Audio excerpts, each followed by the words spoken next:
नमस्कार, मैं हूं सत्यपाल और आप देख रहे हैं CWB हिंदी न्यूज।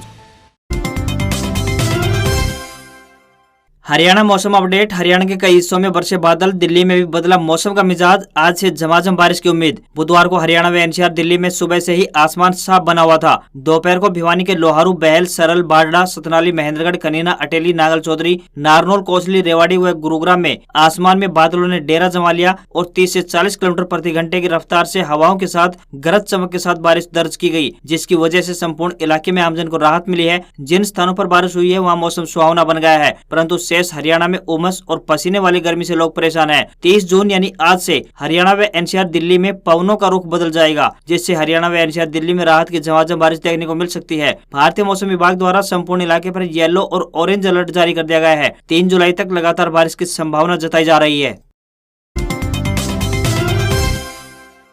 हरियाणा में स्कूलों का समय बदला। समर वैकेशन के बाद 1 जुलाई से खुलेंगे स्कूल। टाइमिंग सुबह 8 बजे से लेकर दोपहर 2:30 बजे तक। हरियाणा में समर वैकेशन के बाद 1 जुलाई से स्कूल खुल रहे हैं, परंतु हरियाणा सरकार ने स्कूलों के समय में बदलाव कर दिया है। अब 1 जुलाई से सुबह स्कूल 8 बजे से दोपहर 2:30 बजे तक खुलेंगे। यही समय विद्यार्थियों और अभिभावकों के लिए होगा, जबकि ग्रीष्मकालीन अवकाश से पहले समय सुबह 7 बजे से दोपहर 12 बजे तक का था, परंतु अब समय में बदलाव कर दिया गया है। इस संबंध में शिक्षा निदेशालय ने प्रदेश के सभी जिला शिक्षा अधिकारियों को पत्र जारी कर दिया है।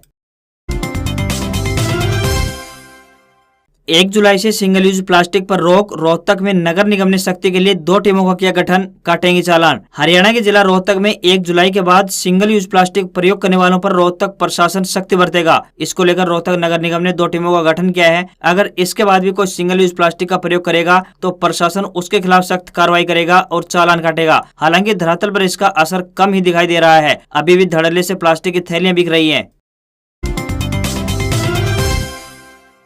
चिराग योजना। EWS विद्यार्थी निजी स्कूलों में निःशुल्क ले सकते हैं एडमिशन। 8 जुलाई तक मौका। निजी स्कूलों यानी प्राइवेट स्कूलों में दाखिले के इच्छुक आर्थिक रूप से कमजोर यानी EWS विद्यार्थियों का दाखिला अब चिराग योजना यानी मुख्यमंत्री हरियाणा सम्मान शिक्षा राहत सहायता एवं अनुदान के तहत करवाया जाएगा। यह योजना राजकीय स्कूलों में अध्ययनरत विद्यार्थियों के लिए मान्य है तथा दूसरी से लेकर 12वीं कक्षा तक लागू रहेगी। यह दाखिले निःशुल्क यानी फ्री किए जाएंगे। विद्यार्थियों के दाखिले 1 जुलाई से लेकर 8 जुलाई तक होंगे। प्रदेश भर में 381 निजी स्कूलों ने अपने यहाँ दाखिला की सहमति प्रदान करते हुए रिक्त सीटों की सूचना विभागीय पोर्टल पर अपडेट कर दी है। स्कूलों में रिक्त सीटों की जानकारी स्कूल एजुकेशन हरियाणा gov.in पर ली जा सकती है। यह योजना कक्षा दूसरी से लेकर 12वीं तक लागू रहेगी।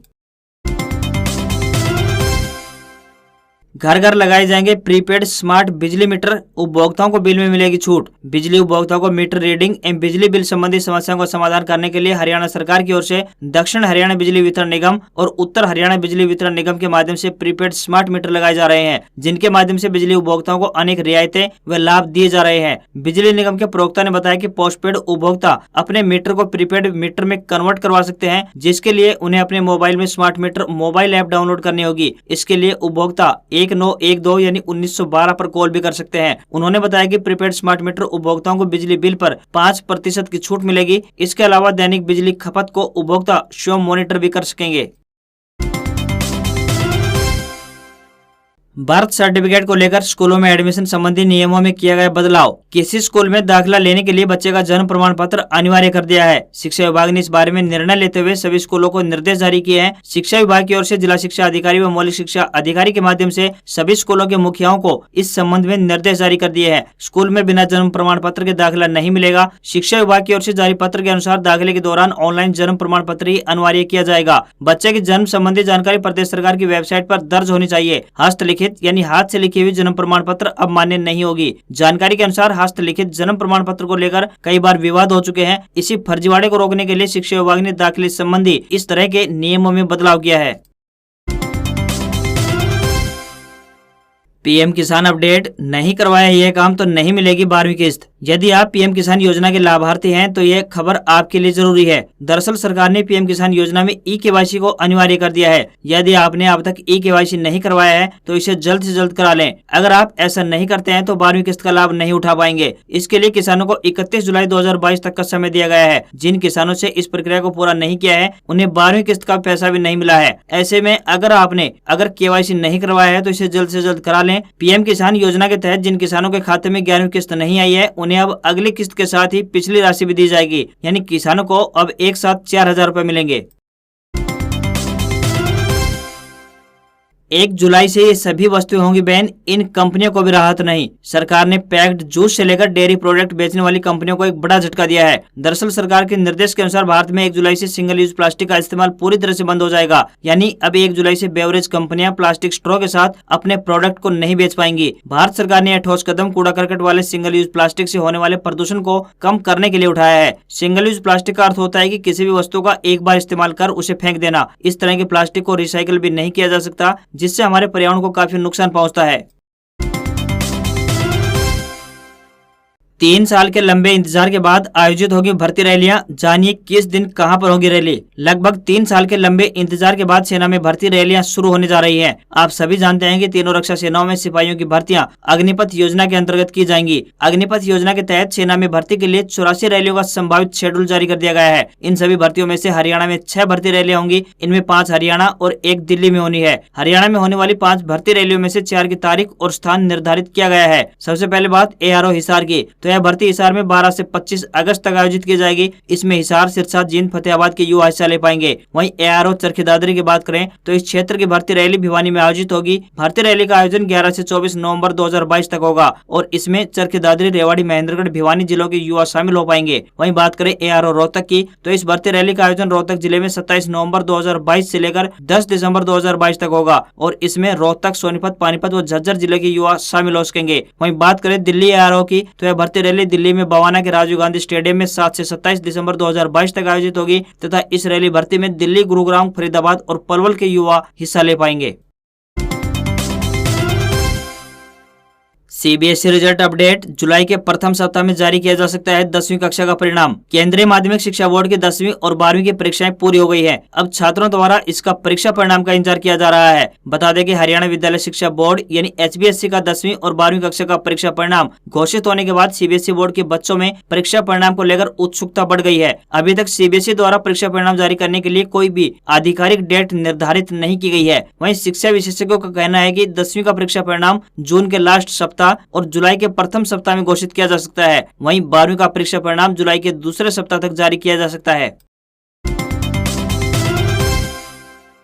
हरियाणा में नर्सिंग व पैरामेडिकल कोर्सों में लिखित परीक्षा से होगा प्रवेश। आवेदन के लिए जल्द खुलेगा पोर्टल। हरियाणा के नर्सिंग व पैरामेडिकल समेत विभिन्न कोर्स कर स्वास्थ्य सेवा में भविष्य संवारने वाले विद्यार्थियों के लिए एक राहत भरी खबर है। वे इन कोर्सों में आवेदन कर सकेंगे। इसके लिए जल्द ही पोर्टल खुलने वाला है। जुलाई के तीसरे या फिर चौथे सप्ताह में स्वास्थ्य विज्ञान विश्वविद्यालय प्रवेश परीक्षा लेगा। इसके आधार पर भी विद्यार्थियों को प्रवेश दिया जाएगा। जुलाई के तीसरे या चौथे सप्ताह में इन कोर्सों में प्रवेश के लिए कॉमन एंट्रेंस टेस्ट आयोजित किया जाएगा। यहाँ पर आपको बता दें कि सरकार ने प्रवेश परीक्षा की जिम्मेदारी पंडित भगवत दयाल शर्मा स्वास्थ्य विज्ञान विश्वविद्यालय रोहतक को दी है। महाराष्ट्र का सियासी संकट। उद्धव ठाकरे ने मुख्यमंत्री पद से दिया इस्तीफा। नई सरकार की राह खुली। महाराष्ट्र का राजनीतिक संकट अब आखिरी पड़ाव पर पहुंच गया है। सुप्रीम कोर्ट ने बुधवार रात शिवसेना की दलीलों को खारिज करते हुए गुरुवार को ही फ्लोर टेस्ट कराने का आदेश दे दिया। इसके कुछ देर बाद ही सीएम उद्धव ठाकरे ने फेसबुक लाइव करते हुए इस्तीफे का ऐलान कर दिया। रात करीब 11:15 बजे उद्धव ठाकरे इस्तीफा देने खुद ही ड्राइव कर राजभवन के लिए निकले। उनके साथ कार में दोनों बेटे यानी आदित्य और तेजस ठाकरे भी साथ थे। इधर बागी विधायक भी देर शाम गोवा पहुंच गए। इसके बाद बागी गुट के नेता एकनाथ शिंदे ने भाजपा नेता और पूर्व मुख्यमंत्री देवेंद्र फडणवीस से फोन पर बात की। उधर उद्धव के इस्तीफे के ऐलान के बाद भाजपा विधायकों में जश्न का माहौल है। सूत्रों के मुताबिक शिंदे गुट और भाजपा के बीच सरकार बनाने पर मंथन चल रहा है। भाजपा ने शिंदे गुट को 8 कैबिनेट और 5 राज्य मंत्रियों का ऑफर दिया है। सूत्रों के मुताबिक डिप्टी सीएम के लिए एकनाथ शिंदे का नाम रखा गया है। उपराष्ट्रपति पद के लिए चुनाव 6 अगस्त को, उसी दिन आएंगे नतीजे। वहीं 11 अगस्त को समाप्त हो रहा है वेंकैया नायडू का कार्यकाल। देश में उपराष्ट्रपति पद का चुनाव के लिए तारीखों की घोषणा हो गई है। नए उपराष्ट्रपति के लिए चुनाव 6 अगस्त को होने हैं। मतों की गिनती उसी दिन होगी और 6 अगस्त को ही नतीजे आ जाएंगे। उपराष्ट्रपति चुनाव के लिए अधिसूचना 5 जुलाई को जारी होगी। 19 जुलाई तक नामांकन पत्र दाखिल किए जा सकेंगे। इसके बाद 20 जुलाई को नामांकन पत्रों की जाँच होगी। वहीं 22 जुलाई तक नामांकन वापस लिए जा सकेंगे। देश के मौजूदा उपराष्ट्रपति वेंकैया नायडू का कार्यकाल 11 अगस्त को समाप्त होने जा रहा है। इससे पहले देश के नए उपराष्ट्रपति के चुनाव की प्रक्रिया पूरी कर ली जाएगी। बता दें कि उपराष्ट्रपति चुनाव में लोकसभा और राज्यसभा के सदस्य भाग लेते हैं। देश में 18 जुलाई को राष्ट्रपति पद का चुनाव होना है। इसके नतीजे 21 जुलाई को आएंगे। राष्ट्रपति पद के लिए एनडीए ने द्रौपदी मुर्मू को उम्मीदवार बनाया है, जबकि संयुक्त विपक्ष ने यशवंत सिन्हा को मैदान में उतारा है। 1 जुलाई से पीपीएफ और सुकन्या जैसी स्कीम्स पर मिल सकता है ज्यादा ब्याज, आज ऐलान संभव। आरबीआई के रेपो रेट में 90 बेसिस पॉइंट्स बढ़ाने के बाद देश के ज्यादातर बैंकों ने एफडी पर मिलने वाले ब्याज में बढ़ोतरी की है। ऐसे में अब post office small saving schemes जैसे PPF, senior citizen saving scheme, Sukanya Samriddhi Yojana में मिलने वाले ब्याज की दरों में भी इजाफा हो सकता है। पोस्ट ऑफिस की स्मॉल सेविंग स्कीम्स पर आज यानी 30 जून को नई ब्याज दरों पर ऐलान हो सकता है। स्मॉल सेविंग स्कीम्स में अभी सबसे ज्यादा ब्याज सुकन्या समृद्धि योजना पर मिल रहा है। इसमें निवेश करने पर 7.60% मिलेगा। पब्लिक प्रोविडेंट फंड यानी पीपीएफ पर 7.1%, वहीं नेशनल सेविंग सर्टिफिकेट यानी एनएससी पर 6.8% और किसान विकास पत्र में निवेश करने पर 6.9% का ब्याज दिया जा रहा है। वहीं सीनियर सिटीजन सेविंग स्कीम में 7.4% का ब्याज मिल रहा है। 5,000 से ज्यादा पदों पर सरकारी नौकरी का मौका, 10वीं और 12वीं पास बन सकेंगे क्लर्क, 45,000 रुपए होगी हर महीने सैलरी। 10वीं और 12वीं पास युवाओं के लिए सरकारी नौकरी का एक बेहतरीन अवसर आया है। सरकार के Indian statistics agriculture and mapping यानी ISAM ने कुल 5,012 पदों के लिए नोटिफिकेशन जारी किया है। इन पदों में assistant manager, field officer, lower division clerk यानी LDC व जूनियर सर्वे ऑफिसर और मल्टीटास्क वर्कर की रिक्तियों पर भर्ती की जा रही है। अप्लाई करने की आखिरी तारीख 21 जुलाई 2022 है। कैंडिडेट की आयु सीमा की बात करें तो 18 साल और अधिक से अधिक 38 साल होने चाहिए। आज खबरों में बस इतना ही। देखते रहिए CWB हिंदी न्यूज। नमस्कार।